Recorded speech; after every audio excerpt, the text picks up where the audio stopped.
ವಾಲ್ಮೀಕಿ ಮಹರ್ಷಿಯ ಪೂರ್ವಾಶ್ರಮದಲ್ಲಿದ್ದಂಥ ಹೆಸರು ವಾಲಿಕೋಳಿ. ನೋಟ್, ವಾಲಿಕೋಳಿ ಅತ್ಯಂತ ಪಾಪವನ್ನು ಮಾಡಿದವು. ಎಷ್ಟು ಪಾಪ ಮಾಡಿದವಂದ್ರೆ ಹಣವನ್ನು ಕೊಡದೇ ಇದ್ದಾಗ ಪ್ರಾಣವನ್ನು ತೆಗಿತಿದ್ದ. ಸುಲಭವಾಗಿ ಕೊಟ್ಟರೆ ಪ್ರಾಣವನ್ನು ತೆಗಿತಿದ್ದಿಲ್ಲ. ಹಂಗ ಅತ್ಯಂತ ಕಠಿಣತರವಾಗಿ ಹಣವನ್ನು ಕೊಡದಾಗ, ಸಂಪತ್ತನ್ನು ಕೊಡದಾಗ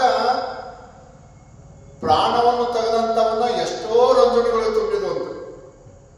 ಅಷ್ಟೆಲ್ಲ ರಂಜನೆಗಳು ತುಂಬಿದಷ್ಟು ಪಾಪವನ್ನು ಮಾಡಿದರೂ ಕೂಡ ನಾರದರ ಸಂಘದಿಂದ ಭಗವಂತನ ನಾಮಸ್ಮರಣೆಯನ್ನು ಮಾಡಲಾಕತ್ತುವುದರಿಂದ ಅವನು ಮಾಡಿದಂಥ ಎಲ್ಲ ಪಾಪವು ಹೋಗಿ ಮತ್ತೇನು ಮಾಡ್ತಾರದು, ಮುಂದೆ ಆಗುವಂತ ರಾಮಾಯಣವನ್ನು ಮೊದಲೇ ಸಿದ್ಧಪಡಿಸಬೇಕಾಗಿತ್ತಂದ್ರೆ ಎಂಥ ದೇವಿ ಶಕ್ತಿ ಅವರಿಗೆ ಪ್ರಾಪ್ತಿ ಆಯ್ತಪ್ಪ ಅಂದ್ರೆ ಇದು ಯಾವ ಶಕ್ತಿ ಅಂದ್ರೆ ಭಗವಂತನ ನಾಮೋಚ್ಚಾರ ಮಾಡುವುದರಿಂದ, ಭಗವಂತನ ನಾಮೋಚ್ಚಾರಣೆ ಮಾಡುವುದರಿಂದ. ಹಾಗಾಗಿ ಭಗವಂತನ ನಾಮಸ್ಮರಣೆಯನ್ನು ಮಾಡೋದ್ರೊಳಗ ಅಂತ ಶಕ್ತಿ ಇರುತ್ತದೆ. ಅದಕ್ಕಾಗಿ ದಿನಾಲು ಭಗವಂತನ ಸ್ಮರಣೆಯನ್ನು ಮಾಡುವಂತವರಾಗಬೇಕು.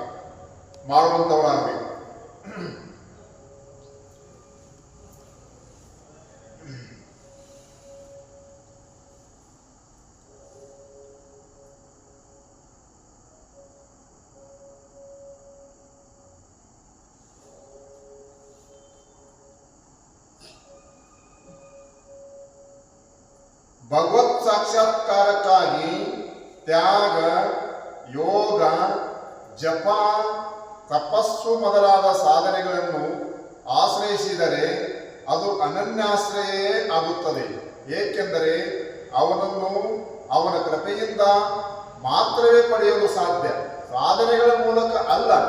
ಆದುದರಿಂದ ಇಂಥ ಎಲ್ಲ ಆಶ್ರಯಗಳನ್ನು ತ್ಯಜಿಸಿ ಸದಾ ಅವನನ್ನೇ ಅನನ್ಯ ಚಿತ್ತದಿಂದ ಬಯಸುವುದು, ಅವನನ್ನು ಪಡೆಯುವುದರಲ್ಲಿ ಯಾವ ಸಂದೇಹವೂ ಇಲ್ಲ.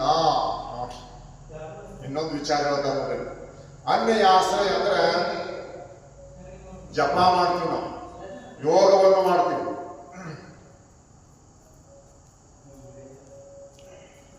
ತ್ಯಾಗ, ತಪಸ್ಸು ಮೊದಲಾದ ಸಾಧನೆಗಳನ್ನು ಆಶ್ರಯಿಸಿದರೆ, ಜಪ ಮಾಡುವುದರಿಂದ ಪಾಪವನ್ನು ಕಳ್ಕೊಳ್ಳಕ್ಕೆ ಹೋಗ್ತೀವಿ ನಾವು. ಆದರೆ ನಿಜವಾದಂತಹ ಭಕ್ತನು ಇವು ಸಾಧನೆಗಳು ಮುಖ ಮಾಡುವುದಿಲ್ಲ ಅಂತ ಹೇಳ್ತಾರೆ. ನಾವು ಸದಾವ ಕಾಲದ ಚಿತ್ತದಲ್ಲಿ ಭಗವಂತನ ಸ್ಮರಣೆ ಒಂದೇ ಸಾಕು ಅಂತ ಹೇಳ್ತಾರೆ. ಅದಕ್ಕೆ ಸರ್ವಜ್ಞ ಮೂರ್ತಿ ಹೇಳಿರ್ಬೋದು, ಮನೆಯಾದರೇನು ಮಠವಾದರೆ ನೆನವು ನಿಂದರೆ ಸಾಕು, ಚಿತ್ತದಲ್ಲಿ ಶಿವಚಿಂತನೆ ಇಲ್ಲದೆ ಪರ್ವತದ ತುದಿಯಲ್ಲಿದ್ದರೇನು ಸರ್ವಜ್ಞ. ನಾಟ್ ಜಪತಪಾದಿಗಳಿಂದ, ಯೋಗಾಭ್ಯಾಸದಿಂದ, ತಪಸ್ಸಿನಿಂದ, ತ್ಯಾಗದಿಂದ ಪರಮಾತ್ಮನನ್ನು ಪಡೆಯಬೇಕನ್ನುವಂತ ಅನ್ಯ ಆಶ್ರಯವನ್ನು ಪಡೆಯದೆ ಕೇವಲ ಭಗವಂತನ ಸ್ಮರಣೆಯನ್ನು ಚಿತ್ತದಲ್ಲಿ ಧಾರಣೆ ಮಾಡಿಕೊಂಡು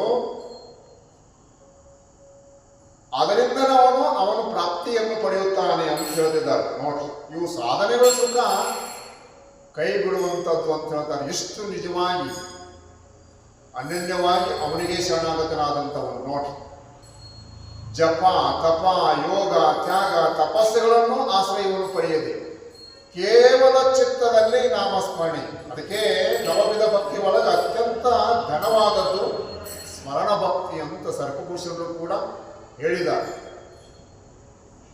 ಇನ್ನುಳಿದಕ್ಕೆಲ್ಲ ಏನದಲ್ಲ, ಶ್ರವಣ ಭಕ್ತಿ, ಕೀರ್ತನ ಭಕ್ತಿ,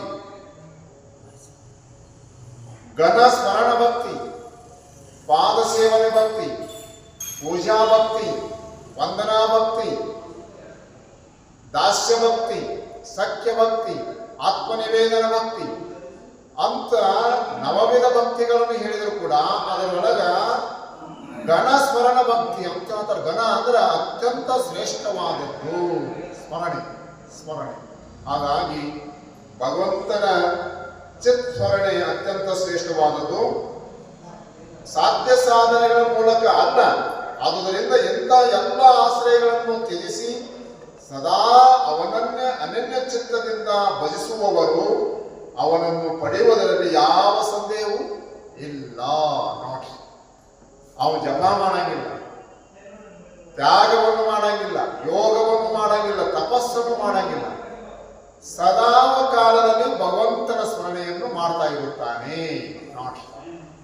ಹೀಗೆ ಮಾಡುವಂಥವನಿಗೆ ಸಂಧ್ಯಾ ವಂದನೆಗಳ ಅವಶ್ಯಕತೆ ಬೀಳುವುದಿಲ್ಲ.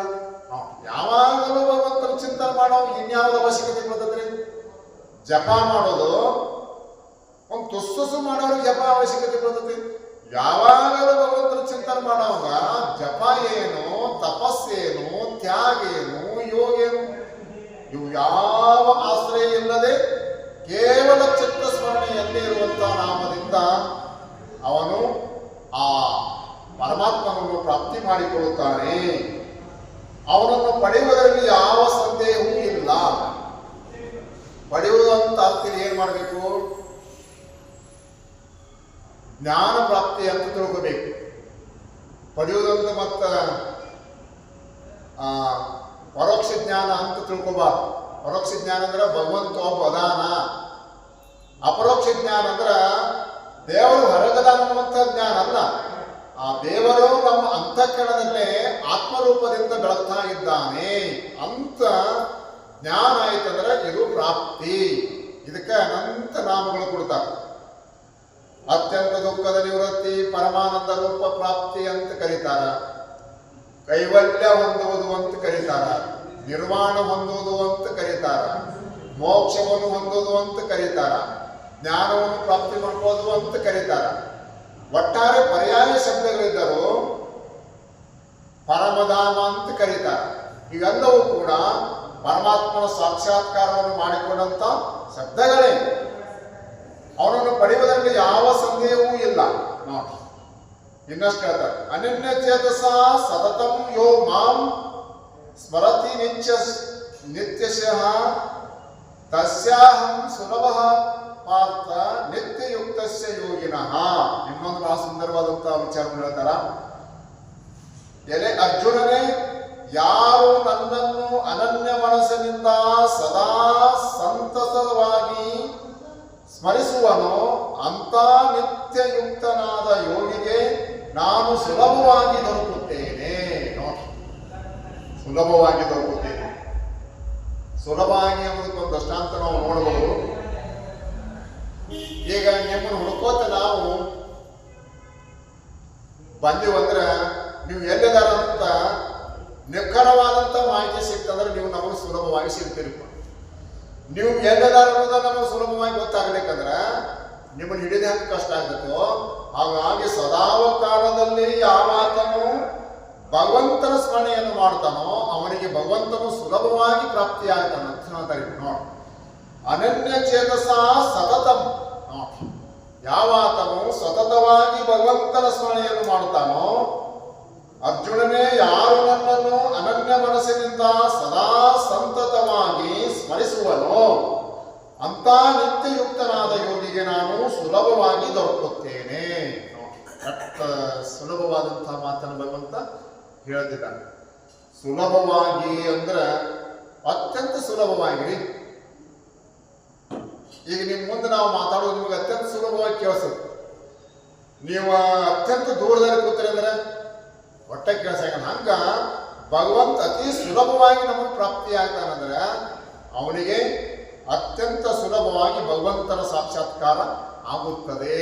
ಆಗಬೇಕಾದ್ರೆ ಏನ್ ಹೇಳ್ತಾರೆ ಮುಖ್ಯವಾಗಿ, ಅನನ್ಯ ಚೇತಸ ಸತತಂ ಯೋ ಮಾಂ ಸ್ಮರಣ್ಯತ್ಯ ಸಹ. ಯಾವಾಗಲೂ ಭಗವಂತನ ಸ್ಮರಣೆಯನ್ನು ಮಾಡುವವರಿಗೆ ಮಾತ್ರ.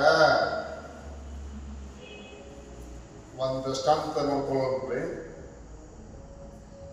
ಈಗ ಮೋದಿಜಿಯವರು ಯಾರಿಗೂ ಗೊತ್ತಿಲ್ಲ, ಎಲ್ಲರಿಗೂ ಗೊತ್ತದ.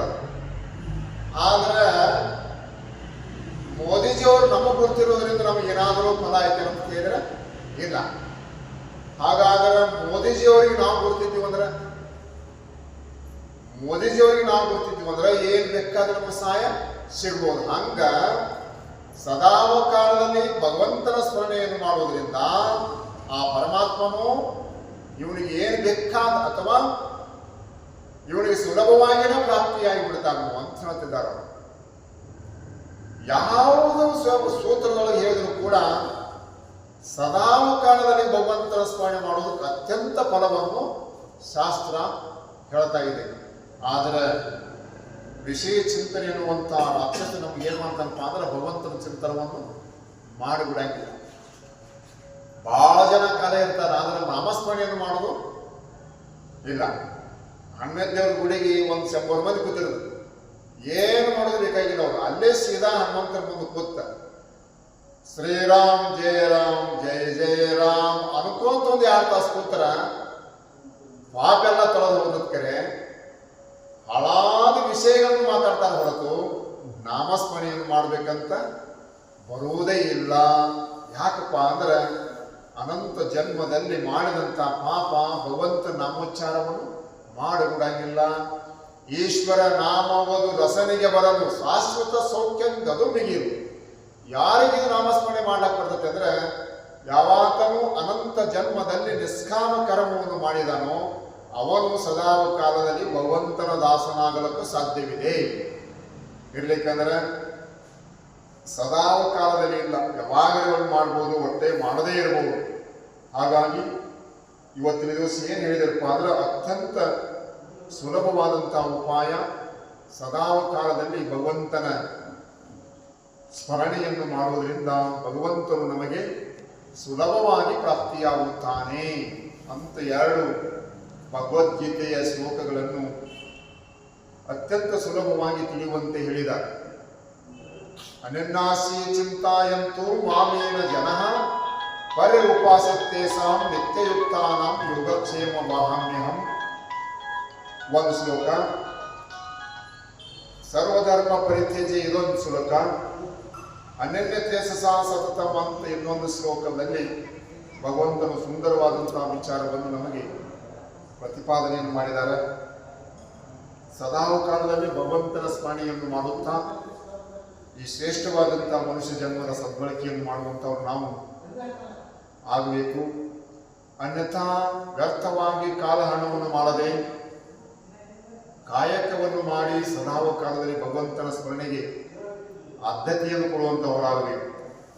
ಲೋಕದ ಜನ ಏನು ಮಾಡುತ್ತಾರೆ ಅನ್ನೋಕ್ಕಿಂತಲೂ ನಾವು ಸತ್ಸಂಗವನ್ನು ಮಾಡಿ ಎಷ್ಟು ಪ್ರಯೋಜನವನ್ನು ಪಡಿತಾ ಇದ್ದೆವು, ಎಷ್ಟು ಅಧ್ಯಾತ್ಮದಿಂದ ನಮ್ಮಲ್ಲಿ ಅಂತಃಕರಣ ಶುದ್ಧಿ ಆಗಲತ್ತತಿ ಅನ್ನುವಂಥ ವಿಚಾರವನ್ನು ಮಾಡಿಕೊಂಡು ಸದ್ಗುಣಗಳನ್ನು ಪ್ರಾಪ್ತಿ ಮಾಡ್ಕೋತ ಸದಾ ಕಾಲದಲ್ಲಿ ಭಗವಂತನ ಸ್ಮರಣೆಯನ್ನು ಮಾಡಿದೆವು ಅಂದ್ರೆ ಭಗವಂತನು ನಮಗ ಎಲ್ಲವನ್ನು ನೋಡ್ಕೋತನಂತ ಹೇಳಿದ್ದಾರೆ.